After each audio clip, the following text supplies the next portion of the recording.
Bismillahirrahmanirrahim. Assalamualaikum warahmatullahi wabarakatuh. Hai teman-teman semua. Sebelumnya saya akan memperkenalkan diri saya. Perkenalkan, nama saya Nurkalia Fauza.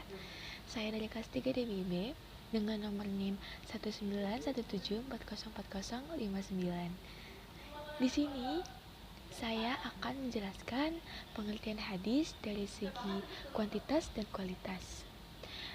Saya membuat video ini dalam rangka pengumpulan tugas akhir dari mata kuliah Ulumul Hadis. Saya akan memulai penjelasannya pengertian hadis dari segi kuantitas. Ya, kita langsung saja. Segi kuantitas, hadis itu dibagi menjadi 3. Yang pertama itu ada hadis mutawatir, yang kedua ada hadis masyhur, yang ketiga ada hadis ahad. Nah, saya akan menjelaskan dari hadis mutawatir. Hadis mutawatir menurut bahasa itu artinya beriring-iringan atau berturut-turut satu sama lain. Nah, hadis mutawatir ini diriwayatkan oleh orang banyak dari generasi terdahulu. Karena perawinya itu banyak, maka mereka mustahil bersepakat untuk berbohong. Untuk menentukan hadis mutawatir membutuhkan 3 syarat. Yang pertama itu hadis itu harus mengenai sesuatu dari Rasulullah SAW, yaitu dari sikap, baik perbuatannya yang dapat kita lihat dari mata, dari ucapan mulut, ataupun dari pendengaran, yaitu dari sabdanya melalui telinga. Lalu dalam hadis mutawatir memerlukan jumlah orang yang banyak agar untuk memastikan bahwa mereka tidak mungkin bersepakat untuk berbohong dalam mengungkapkan sesuatu. Beberapa ulama berbeda-beda, ada yang menentukan bahwa jumlah perawinya itu 12 orang, ada yang menentukan juga ada yang 20, ada yang 40, bahkan ada yang sampai 70 orang.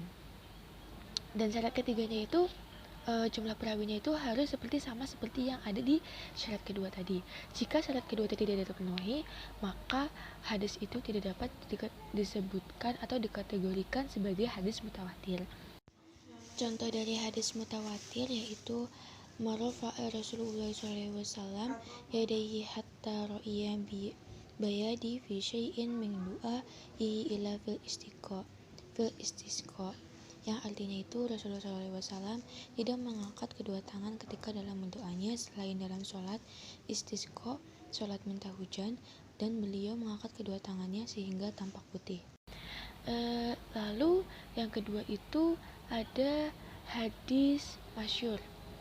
Ya, hadis masyhur itu sebenarnya sama dengan hadis mutawatir, tapi dia hanya diriwayatkan 3 orang atau lebih gitu. Selanjutnya, contoh dari hadis masyhur yaitu innamal a'malu binniyati, artinya sesungguhnya sempurnanya amal tergantung pada niatnya. Yang ketiga itu ada hadis ahad. Hadis ahad itu menurut bahasa al-wahid, yang artinya itu satu, sehingga kabar wahid ini diriwayatkan oleh satu orang.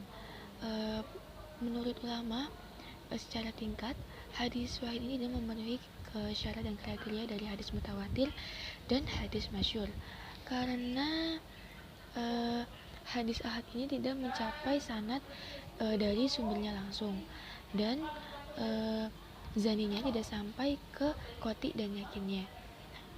Menurut Abdul Wahab Khalaf juga menyebutkan bahwa hadis ahad adalah hadis yang diriwayatkan oleh 1, 2, atau sejumlah orang, tapi tidak sampai kepada jumlah perawi hadis mutawatir, dan sifat atau tingkatannya itu adalah zani. Selanjutnya contoh dari hadis ahad yaitu innamal a'malu binniyati wa innamal likulli imma nawa faman kanat hijratuhu ila dunya yusibuha aw ila ra'atin yankihuha fa hijratuhu ila ma hajrati ilaihi. Artinya, sesungguhnya amal itu dengan niat, dan sesungguhnya bagi masing-masing orang apa yang dia niatkan. Barang siapa yang hijrahnya kepada dunia yang akan ia dapatkan atau kepada perempuan yang akan dia nikahi, maka hasil hijrahnya adalah apa yang dia niatkan. Muttafaqun alaih. Ya, selanjutnya kawan-kawan, kita akan beralih ke hadis dari segi kualitasnya. Hadis dari segi kualitas itu dibagi menjadi 4. Yang pertama itu ada hadis sahih, ada hadis hasan, hadis dhaif, dan hadis maudhu. Yang pertama itu hadis sahih.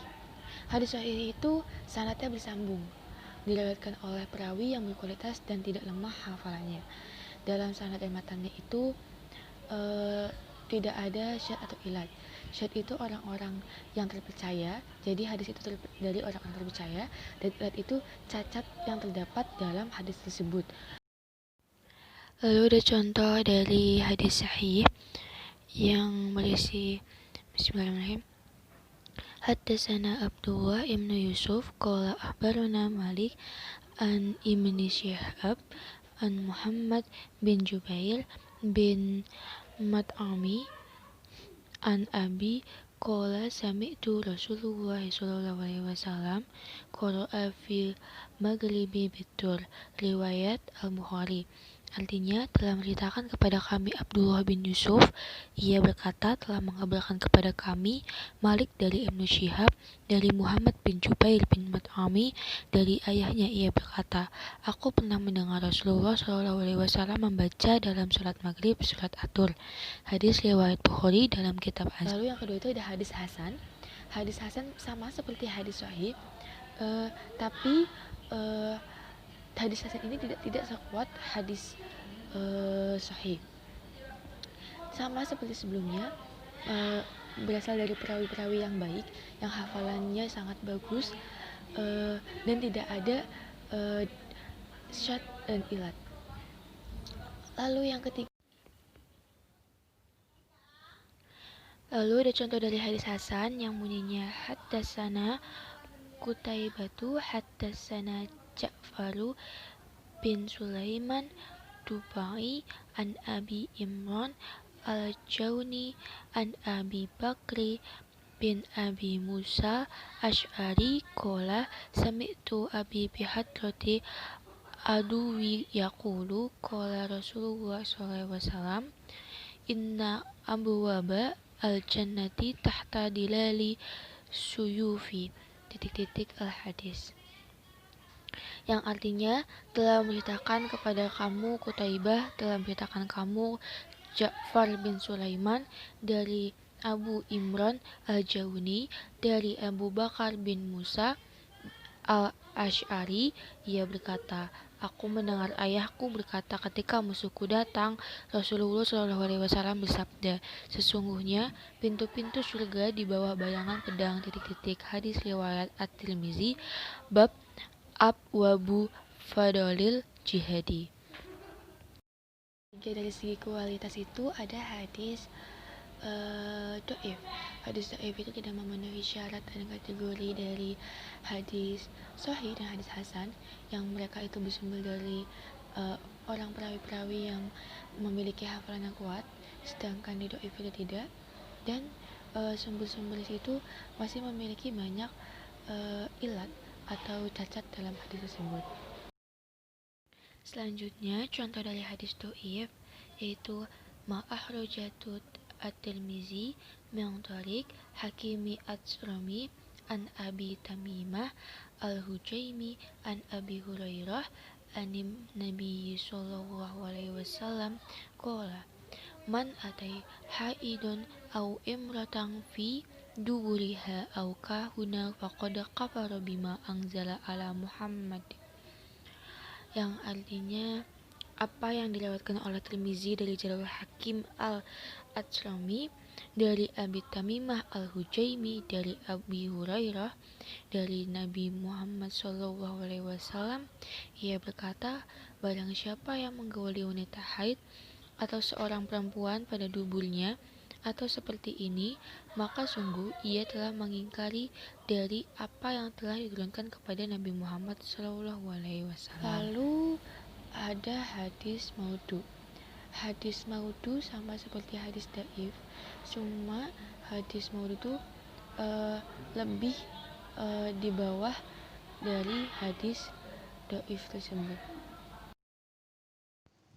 Lalu ada contoh dari hadis maudhu yang bunyinya An Anas bin Malik radhiyallahu anhu qala Rasulullah sallallahu alaihi wasallam adalul ilma walau bisin, yang artinya dari Anas bin Malik radhiyallahu anhu bahwa Rasulullah sallallahu alaihi wasallam bersabda, tuntutlah ilmu walaupun ke negeri Cina. Hadis ini dianggap maudhu sebab perawinya yang bernama Abu Atiqah Tarif bin Sulaiman dikenal sebagai pemalsu hadis. Ya guys, jadi materi kita sudah selesai. Lalu saya dengan berat hati harus menutup video ini. Saya akhiri dengan saya ingin mengucapkan minta maaf bila saya menyebutkan kesalahan dalam materi atau kekeliruan dalam materi yang saya sampaikan. Saya di sini juga masih belajar dan saya mencoba sebisa saya untuk menjelaskan apa yang saya pahami untuk memenuhi tugas akhir ini. Saya mohon maaf juga bila ada ketidaknyamanan dalam segi kualitas video atau audio. Saya mohon maaf dan terima kasih. Wassalamualaikum warahmatullahi wabarakatuh. Alhamdulillahirabbil alamin. Goodbye.